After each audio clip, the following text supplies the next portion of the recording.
10 Life Lessons from Buddha. Peace comes from within. Do not seek it without, the Buddha once said. These words are not just ancient wisdom, but a living invitation for you today. In a world that constantly tells us to chase happiness in possessions, status, or approval, Buddhism reminds us that the deepest transformation begins in silence inside you. In this video from Dharma Pulse, we'll uncover 10 life lessons from the Buddha that can reshape how you see yourself and the world. As you listen, ask yourself, which of these lessons speaks most to your journey right now? Share your reflections in the comments. I'd love to know how these timeless truths resonate with your own path of growth and happiness. 1. Practice the middle way. The Buddha's journey revealed a profound truth. Peace cannot be found in indulgence, nor in harsh denial. As a prince, Siddhartha lived amidst endless luxury, yet pleasure only deepened his sense of emptiness. Later, when he embraced severe self-denial, starving his body and tormenting his spirit, he discovered that suffering alone was no key to freedom.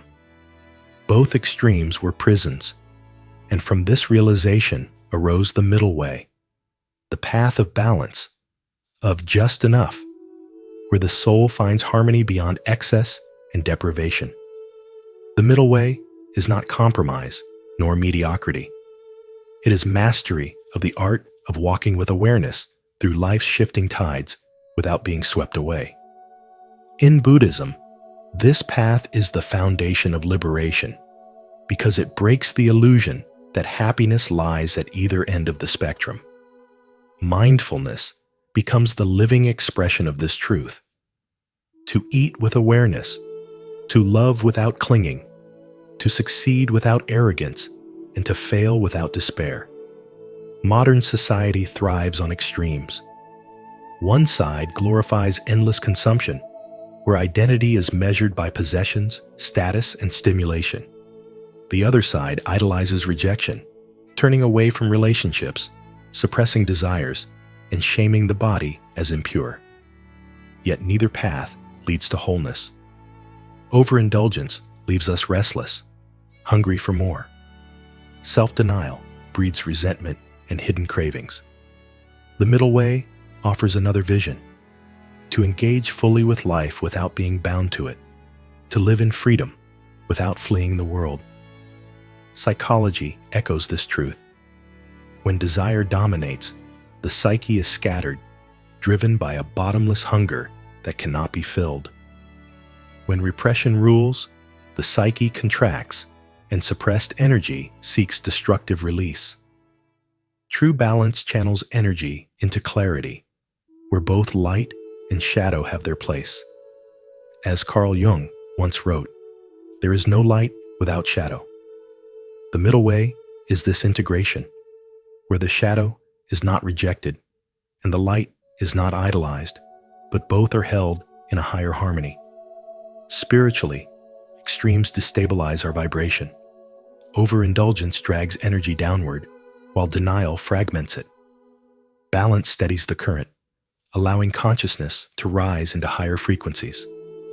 In this space, presence becomes power. Every breath, every step, every word resonates with mindfulness, carrying the vibration of alignment. Peace is not withdrawal from life, but the freedom to move within it consciously. The practice begins with awareness. Notice the moments when you reach for excess food, possessions, even knowledge. Ask yourself, am I nourishing growth or feeding craving? Then notice when you deny yourself joy. Am I cultivating discipline or punishing my humanity? These questions, asked with mindfulness, reveal whether you are walking the middle way or drifting toward extremes. To live this wisdom is to dissolve suffering at its root, for suffering thrives on imbalance. The middle way does not promise a life without struggle, but it transforms the nature of struggle. Instead of fighting against the tides, you learn to sail with them. Instead of clinging to youth, wealth, or certainty, you discover the strength of just enough. It is a way of being that allows joy to exist without addiction, discipline without cruelty, and love without possession. The Buddha called this path the way beyond illusion, the compass that points to freedom. In a world where extremes seduce us at every turn, the middle way is not merely a teaching, it is a revolution in consciousness. It is the vibration of balance, the energy of harmony, the wisdom of living fully awake in the present moment. Have you ever tried living by the middle way, avoiding extremes, and finding balance in your daily life? If yes, share your experience in the comments so others can learn from you. If not, comment, "I will practice balance," to begin this beautiful journey with us. 2. Understand and release desire. Desire is the flame that keeps us restless, always pushing us toward the next thing. Yet Buddhist wisdom reminds us that the same flame can consume us if left unchecked. The Buddha, through the Four Noble Truths, revealed that suffering is born from craving, from the endless hunger for what lies outside ourselves. You know this truth already. Think of the last time you achieved something you desperately wanted. The joy was real, but how long did it last before your mind moved on to the next goal? This cycle never ends because desire is never satisfied. Modern life only fuels this fire. Advertisements tell you happiness is a product away. Social media whispers that recognition defines your worth, and comparisons convince you that you are always behind. Yet deep down, you sense the hollowness of this chase. Why do celebrities confess to emptiness despite adoration? Why do the wealthy, who can buy anything, still feel restless? Could it be that the true treasure lies not in grasping, but in releasing? Attachment is the root of suffering, the Buddha taught, and those words pierce like truth that cannot be ignored. When you cling, you suffer twice. Once in the fear of losing, and again when loss inevitably comes, because nothing endures.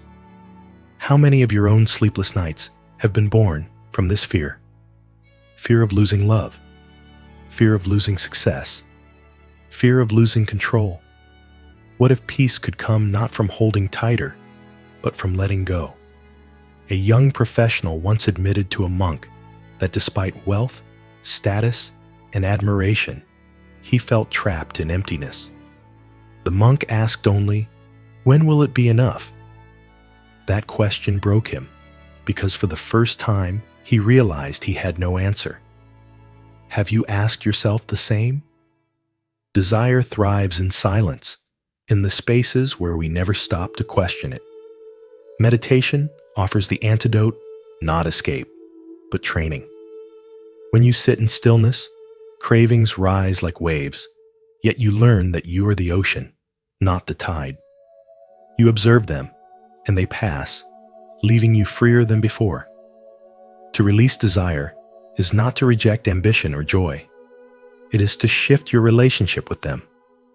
Work, love, and creativity are no longer driven by lack, but expressed through fullness. Without the chains of attachment, you can give more, live more, and finally rest in what you already are. What if the very goals you chase are not signs of progress, but proof of captivity? What if wealth and recognition are prisons disguised as dreams? Society insists that desire is life itself, but the Buddha offers a shocking reversal. Life begins when desire ends. Are you willing to consider this? Or will you continue chasing mirages until exhaustion forces you to stop? The Noble Eightfold Path is not abstract. It is a living map leading you away from craving into freedom. Its truth is simple yet transformative. No amount of desire will ever make you whole, but the courage to release it will. When you no longer cling, you discover abundance and simplicity. When you stop chasing, you realize you have already arrived. This is the heart of Buddhist wisdom. Lasting peace does not come from acquiring more, but from resting in enough. Meditation becomes the doorway into that state, teaching you that happiness was never outside, it was within, waiting for the moment you chose to let go. 3. Adopt the right view. Our suffering is rarely born from what actually happens. It is born from the way we interpret and respond to it. Just as Viktor Frankl reminded us, between stimulus and response, there is a space. In that space is our power to choose our response. In our response lies our growth and our freedom. Imagine life as a painter's canvas. Only 10% of what appears on it is circumstance, while 90% is the brushstroke of your response. When someone criticizes you, when plans collapse, when life throws its unexpected storms, notice how your mind instantly becomes a courtroom, accusing, defending, sentencing all within seconds. Yet the bars of this prison are made not of steel, but of thoughts. And thoughts are like clouds, heavy when clung to, but fleeting if allowed to drift. Ask yourself, what story am I telling about this moment? And who might I be without that story? Right view is the art of questioning, of polishing the lens through which you see reality. Without this cleansing, even the most beautiful landscape looks distorted. But when you wipe the lens with awareness, life begins to reveal its quiet clarity. Picture a glass of water. Stir it in anger, and it clouds. Let it rest, and it clears. The same is true of the mind. Chaos multiplies when we swirl, but healing begins when we allow stillness to settle. This is spirituality in action, not something abstract, but a daily practice of aligning with energy that restores balance. Consider how easily a morning can be ruined. A spilled cup of coffee, a late bus, a careless word. Yet if you pause, breathe, and smile at the drama instead of feeding it, the catastrophe shrinks to nothing more than a flicker. Or think of receiving a harsh message. Do you strike back like steel on a flint, sparking more fire? Or do you read it twice, walk outside, and ask, what pain might live behind these words? What boundary do I need to protect my peace? What kindness can survive even here? This shift is not weakness, but wisdom. The Stoics mirrored the Buddha when Epictetus declared, it's not what happens to you, but how you react to it that matters. Right view is this wisdom applied moment by moment, seeing emotions as weather across the sky of your awareness. Anger is a smoke alarm, yes, but must you live inside its piercing ring? Fear is a messenger, but can you honor the message without bowing to its tyranny? Praise can warm you, but can you enjoy its glow without mistaking it for the sun? Every reaction becomes a design choice in the architecture of your inner life. Each pause, each mindful breath, each refusal to be dragged by impulse rewires the pathways of your mind toward freedom. Healing is not found in silencing emotions, but in listening to them with compassion, letting them move without flooding you. Your vibration, the quality of the energy you carry, becomes the quiet teacher others feel in your presence. Peace ceases to be a fragile prize handed to you by external events and becomes the steady current flowing from within. As the Buddha taught, peace comes from within. Do not seek it without the real question, then, is not whether life will challenge you, but whether you will abandon yourself in the first 5 minutes of discomfort or stay rooted like a mountain while storms pass overhead. If you are ready to walk the path of wisdom, repeat after me. I choose to see life clearly. I embrace the right view, and I trust this truth today. 4. Create good karma through intention. Karma, in Buddhism, is not only measured by the visible act, but by the subtle vibration of intention. Before any hand moves, before any word escapes the lips, there is already a seed planted in the soil of thought. That seed carries the weight of your inner world. If it is born from greed, anger, or fear, the fruit will carry bitterness. But if it is nurtured with clarity, mindfulness, and compassion, even the smallest action becomes radiant, carrying goodness far beyond what the eye can see. Intention is the silent architect of destiny. What you hold in your mind is not just passing imagination, it is energy shaping the direction of your life.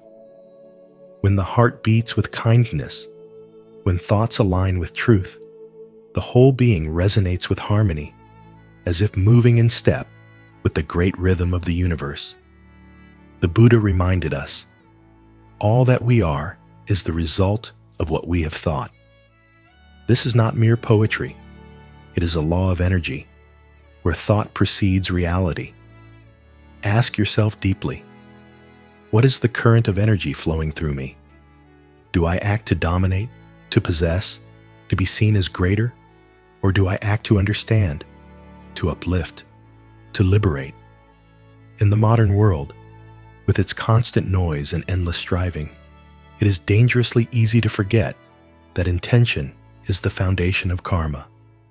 When one lives without mindfulness, unconscious cravings dictate the path. But when one lives with mindfulness, the path becomes deliberate, and karma becomes self-created, not accidental. Life itself is a river. Actions are the waters, endlessly moving, shaping landscapes. But the quality of the river depends on the purity of its hidden source. The intention is that underground spring. If you cleanse it, the river nourishes all life it touches. Each decision, no matter how small, is a drop feeding this flow. And with time, the current becomes a force carving the very direction of destiny. No one is imprisoned by the mistakes of yesterday. Karma is not a chain forever binding. It is a field that can be cultivated anew. The past is soil already sown, but the present is a fertile ground awaiting your hand. In this very breath, with one conscious thought, you plant a different seed. The harvest of your future depends not on waiting for perfection, but on the courage to begin here and now. Modern psychology echoes this ancient wisdom. Neuroscience shows that repeated thoughts carve pathways in the brain, shaping how we act and react. What Buddhism has long taught, science now confirms: intention sets the frequency of the mind, programming habits, behavior, and perception. Change begins not in the external world, but in the silent turning of intention within. So the question remains, what do you intend with your life today?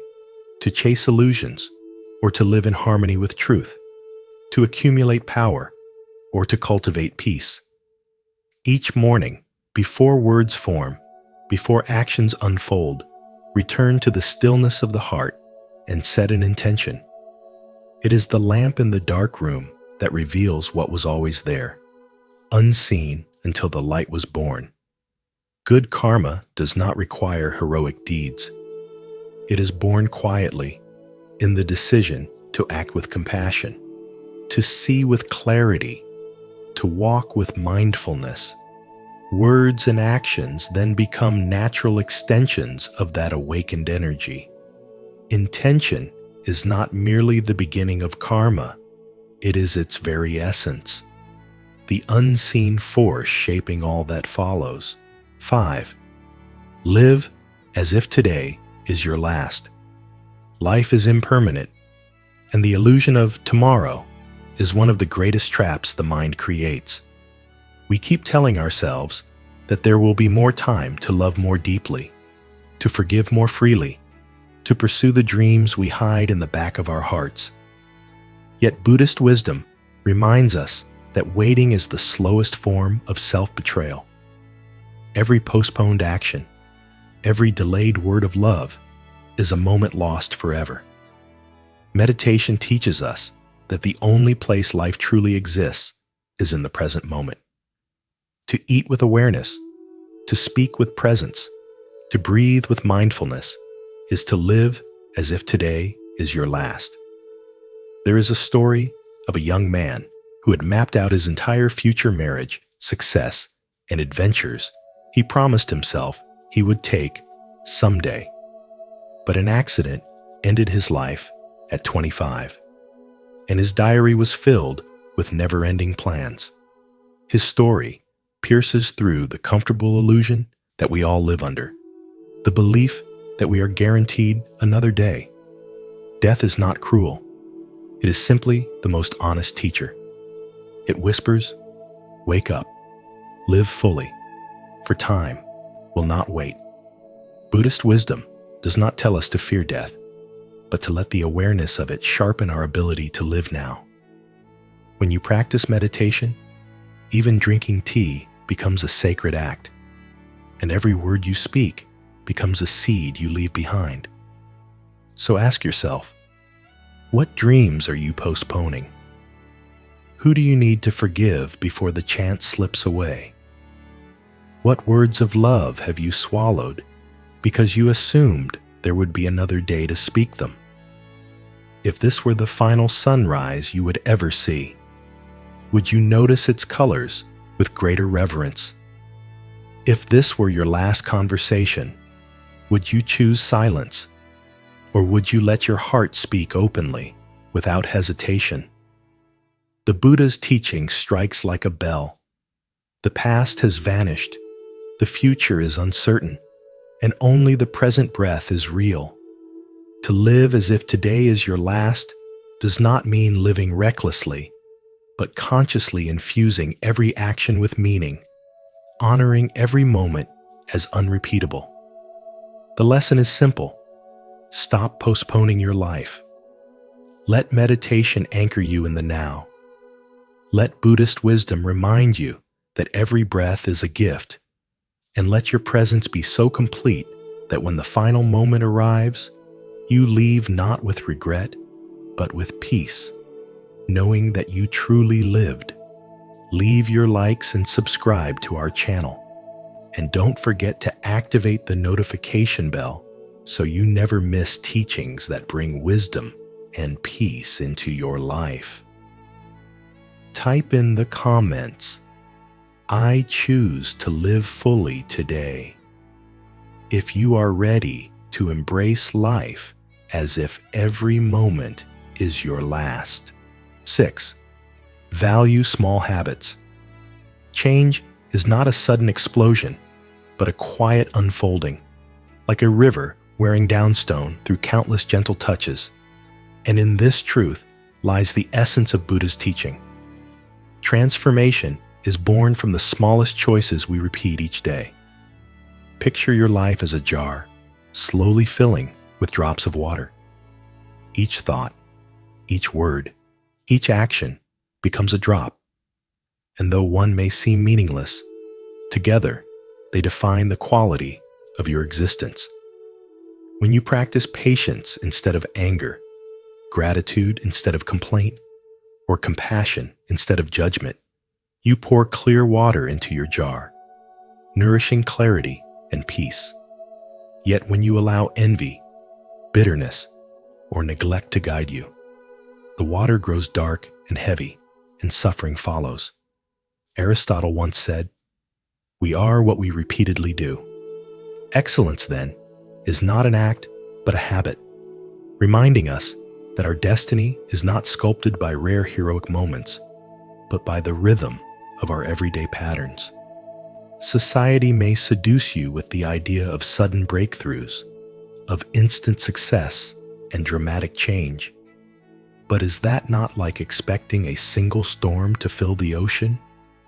The ocean is vast because countless drops showed up, again and again, without hesitation. In the same way, your healing will not come from waiting for miracles, but from honoring the small rituals of daily life, choosing mindful breathing when anger burns, a kind word when silence feels easier, nourishment when your body craves poison, presence when distraction calls. These moments may look small, but they are the invisible architects of your character, the quiet builders of your spirituality, the hidden prayers whispered to the universe. Ask yourself, what drops are you adding to your jar today? Are they drops of love and discipline, or of fear and neglect? For the invisible prisons we live in are not built by others, but by our own unconscious habits. And those very prisons can be dismantled through awareness.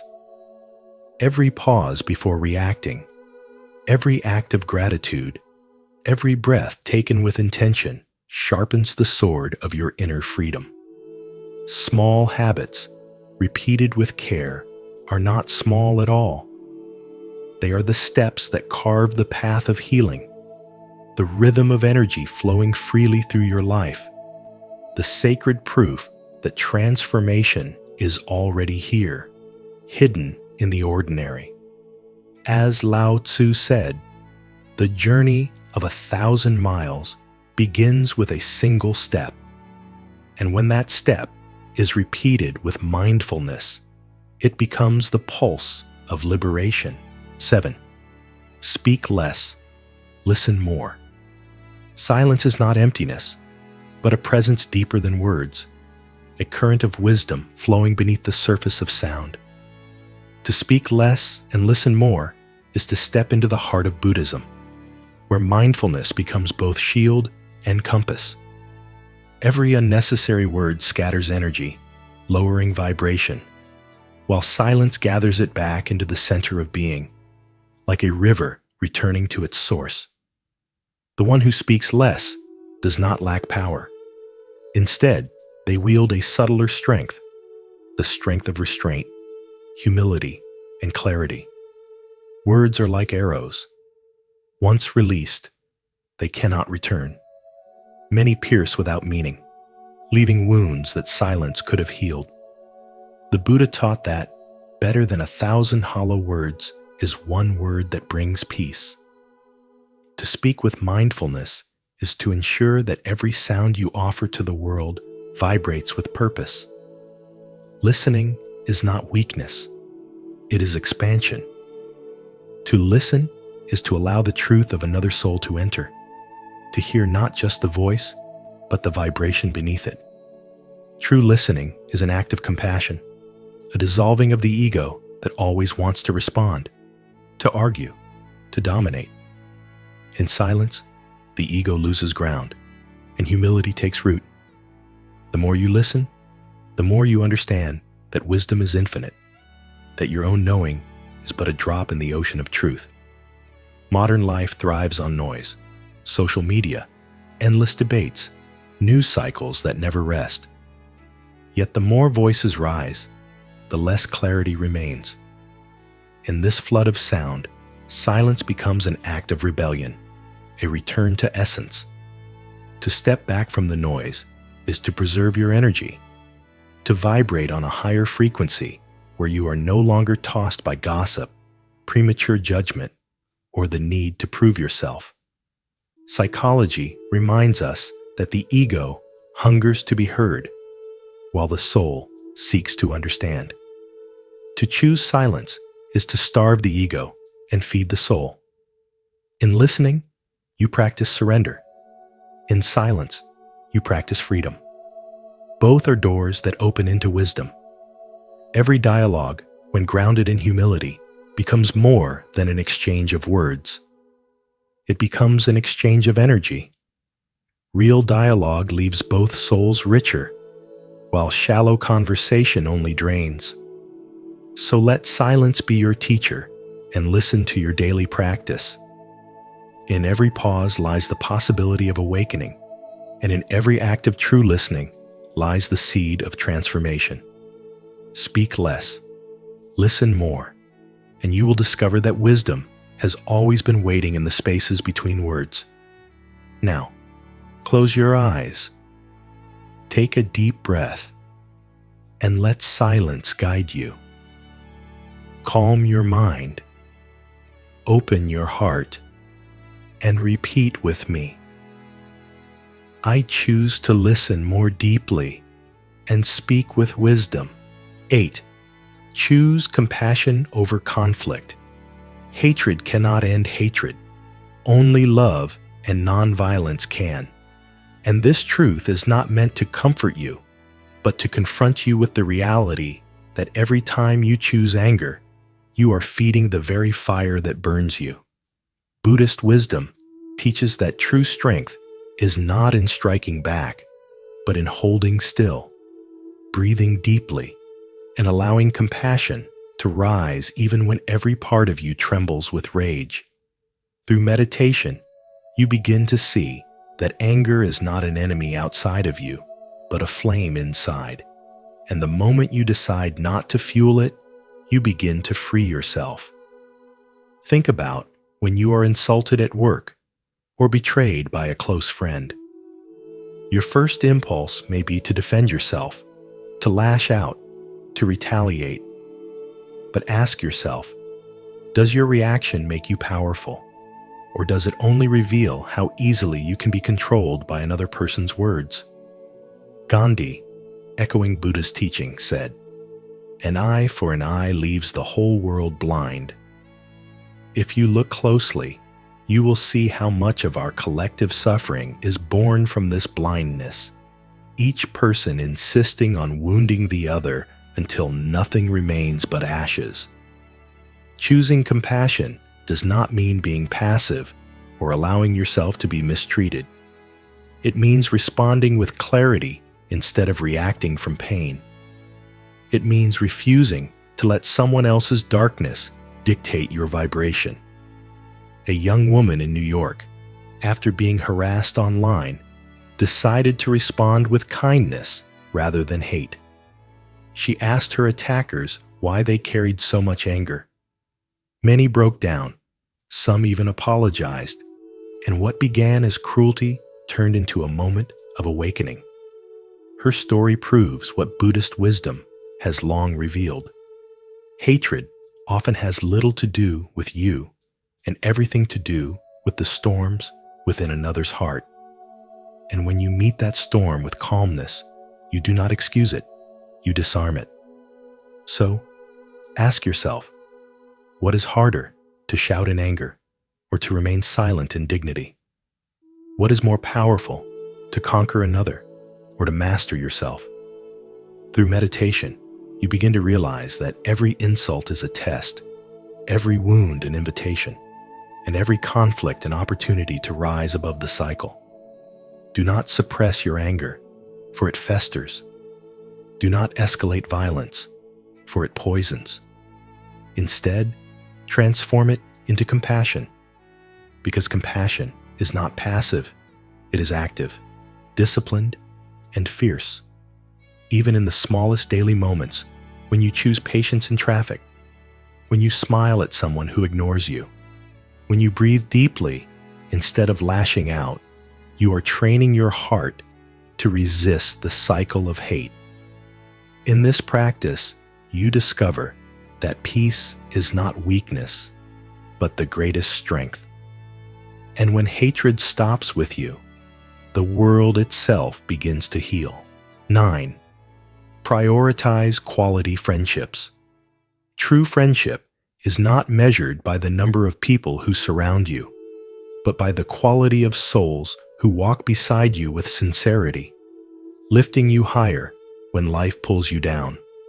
Life itself is a pilgrimage, a winding road filled with light and shadow, where each companion you choose becomes either a lantern illuminating your way or a chain that drags you into darkness. As Goethe once said, "Tell me who your friends are, and I will tell you who you are." For the energy of those closest to you shapes your character, your decisions, and even your destiny. To spend your days with people driven by jealousy, greed, or shallow desires is to live inside an invisible prison, where their low vibration seeps into your own and weakens the spirit you have worked so hard to build. Yet one friend of true wisdom and virtue can become a source of healing, a living reminder of spirituality, and a guiding force that keeps your heart steady when the storms come. Think of the moments you have left a conversation feeling lighter, as though your inner wounds had been soothed rather than torn open. That is the touch of genuine friendship. Contrast it with the times you walked away drained, your energy stolen, your peace shattered. That is not friendship, but a hidden form of harm. The Buddha warned that an insincere and evil friend is more to be feared than a wild beast. Because while a beast can wound your body, a false companion poisons the soul and lingers long after they leave your side. Friendship, in its truest form, is not about convenience or entertainment. It is about growth, courage, and the silent promise to walk together on the path of virtue, even when it is lonely, even when it is hard. You are like a seed of consciousness planted in the soil of existence, and the people around you are either gardeners who nurture your growth with compassion, wisdom, and energy, or weeds that suffocate you with judgment, gossip, and comparison. Every interaction plants something inside you. Are you being watered by kindness and truth, or choked by negativity and illusion? In a world that glorifies numbers, followers, and connections, choosing quality over quantity becomes an act of quiet rebellion. Better to have one wise companion who strengthens your spirit than to be surrounded by 100 voices that leave you empty. Healing begins when you release relationships that break your energy and turn toward those who protect your inner light. Spirituality is not a solitary practice hidden in temples or scriptures. It is lived daily in the vibration of those you allow into your inner circle. Energy is contagious. Stand near fire, and you will feel its warmth. Stand near cold stone, and you will grow numb. So who in your life brings warmth, and who leaves you shivering? Who celebrates your becoming, and who secretly resents it? The lesson is clear. It is better to walk a difficult path alone than to lose yourself in the company of those who betray your essence. Real friends are rare because they demand honesty, loyalty, and courage. But once found, they become treasures beyond measure. You are not simply choosing friends. You are choosing mirrors that reflect your soul, guardians that protect your energy, and companions that shape your destiny. Ask yourself, not how many friends you have, but whether the ones who walk beside you awaken you to your highest self. 10. Be generous, but care for yourself first. To give generously is to touch the invisible threads that bind us together. For a single act of kindness ripples outward like light reflected on water, multiplying its reach across countless lives. Yet Buddhism and mindfulness remind us that true generosity cannot spring from exhaustion or emptiness. A candle that has burned itself out cannot illuminate another's path. If you neglect your own mind, body, and soul, what you offer others may be tainted with fatigue or resentment, carrying an energy that entangles instead of liberates.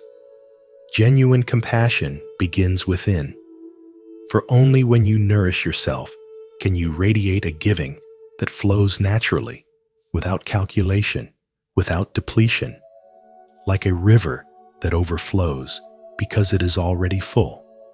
To live at a higher frequency is to realize that self-care is not selfishness, but alignment, the tuning of your inner instrument so that the song you play in the world resonates with harmony.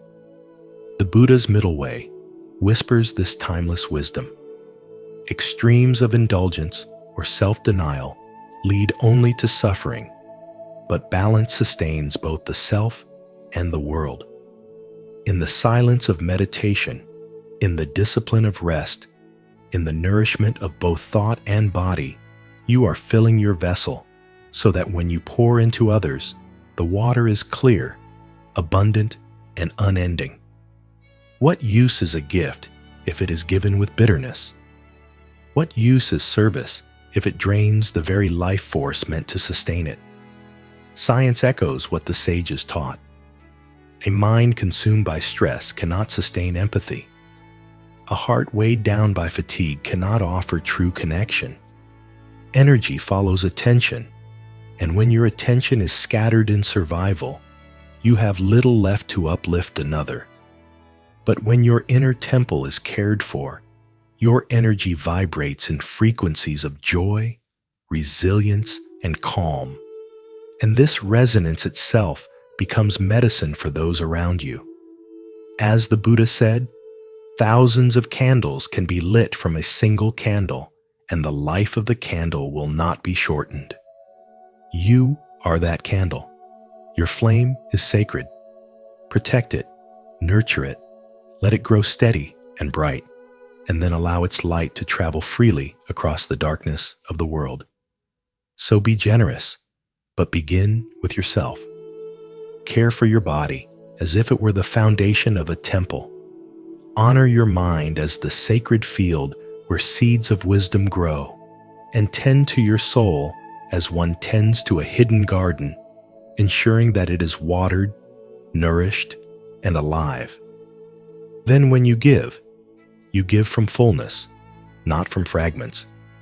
You share not because you must, but because you cannot help but overflow. In this way, every act of kindness carries the vibration of freedom, and both giver and receiver rise together in the light of awakening. As we've explored today, the Buddha's timeless wisdom reminds us to live with compassion, practice mindfulness, let go of attachments, and embrace simplicity. These 10 life lessons are not just teachings to admire. They are tools to help us find peace, clarity, and true happiness in our daily lives. Which of these lessons spoke to you the most? Share your reflections in the comments. I'd love to hear your thoughts. And if you found value in this video, don't forget to like, subscribe, and join our growing Dharma Pulse community, where we walk this path of wisdom and transformation together.